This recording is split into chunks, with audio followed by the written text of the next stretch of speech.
दिखाई देता है खुला,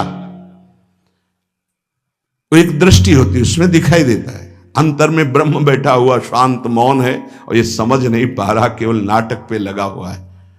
अपना मन, अपनी इंद्रियां यदि संयम में नहीं है, सदाचार में नहीं है, तो ढकोसला ही है, आडंबर ही है, नाटक ही है, पक्का समझ लीजिए। अगर वो संयमी नहीं है, जितेंद्रीय नहीं है, मनोनिग्रही नहीं, तो अध्यात्म क्या है? क्या प्रवचन हो रहा है? किस बात का प्रवचन हो रहा है? जो अनुभव हुआ उसका हो रहा है, शास्त्र सम्मत हो रहा है। जितेंद्रियता नहीं, इंद्रिय निग्रह नहीं, मनोनिग्रह नहीं।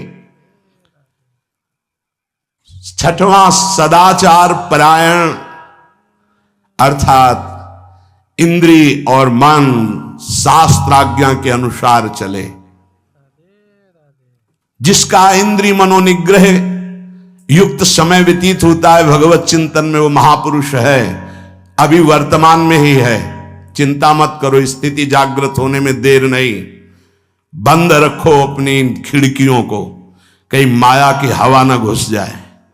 सच्ची सच्ची तुम में बहुत सामर्थ्य है, जागो। अगर झुक गए तो रौंद दिए जाओगे। एक एक बात अच्छे से समझ लो। मुस्कुरा के, प्रेम व्यवहार दिखा के, अपनापन करके फिर तुमको अधीन किया जाएगा। माया भगवती बहुत बलवती है, ऐसे करके फिर ऐसे प्रहार करती है, क्योंकि साधक बहुत प्रवीण है। ऐसे में अपने को बचा लेगा, लेकिन ऐसे में बचाना बहुत कठिन होता है। हमारी बात को समझ लेना, ऐसे में बचाना बहुत कठिन होता है, बहुत कठिन होता है। समर्पण का मिश, सेवा का मिश, अपनापन का मिश। हमारी इंद्री, हमारा मन बहुत धोखेबाज है, हमें कोई धोखा नहीं दे सकता। ये हमारा मन, हमारी इंद्रियां हमको धोखा देती है। साधु, साधक, परमार्थ पथिक, भक्त इस बात से परम सावधान। सदाचार और सरलता, संयम के साथ हमारा समय व्यतीत होना चाहिए।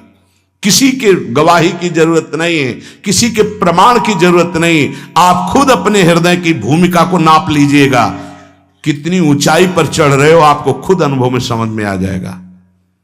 जो इंद्रियों का गुलाम, मन के द्वारा भ्रष्ट आचरण करने वाला है, कुछ भी हो, कोई भी हो, कहीं भी हो, दुर्गति शब्द से ही संबंध है। जीते जी दुर्गति, फिर फांसी ऐसी लगे तेषम दुख न हो। सच्ची मानना, जब गलत हो जाता है आचरण, तो अपना मन अपने को कहता है नष्ट कर दो, ये जीवन किस काम का। होश में हमारे शब्दों को ध्यान से सुनना। जब इतना गलत हो जाता है तो अपना चेहरा अपने को पसंद नहीं आता, और अपना जीवन अपने को पसंद नहीं आता, और अपने अंदर से मन कहने लगता है नष्ट कर दो इस शरीर को। फिर वो जो आगे की लीलाएं होती है, अच्छा ऐसा हुआ, फांसी लगा ली, जहर खा लिया, ये कर लिया, वो कर लिया।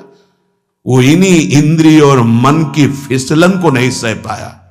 अच्छा, किसी महापुरुष का शासन नहीं था, नहीं, उस चूक में भी बचत हो जाती है। एक बहुत बड़े महापुरुष के समीप रहने वाले से चूक हो गई, तो उन्होंने अपने आसन के पास आसन लगवाया। सब साधुकों ने कहा कि बहुत बदनामी होगी, क्योंकि आपका नाम आगे है और वो आपके आश्रित है, ऐसा है किसी महापुरुष के। उन्होंने कहा तुम क्या समझते हो, ये भाया है, चूक हो गई, अब इसको कभी चूक नहीं होगी ऐसा बना देंगे, कभी त्रुटि नहीं होगी, इसको ऐसा बना देंगे। और वो फिर ब्रह्मावर्त बिठूर में रहे, और बहुत अच्छे महात्मा हैं, अब भी हैं।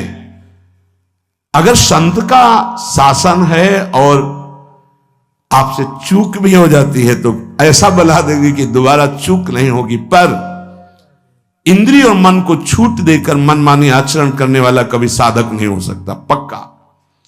और आप सच्चे मानना, आपकी एक बार इंद्रिय मन छूट हो गई तो जिंदगी भर दबे रहोगे, दहाड़ने लायक नहीं रहोगे। माया तुम्हारे को सदैव कोसती रहेगी, तुम्हारा हृदय जलता रहेगा। ऐसा कैसे हो गया, ऐसा कैसे हो गया।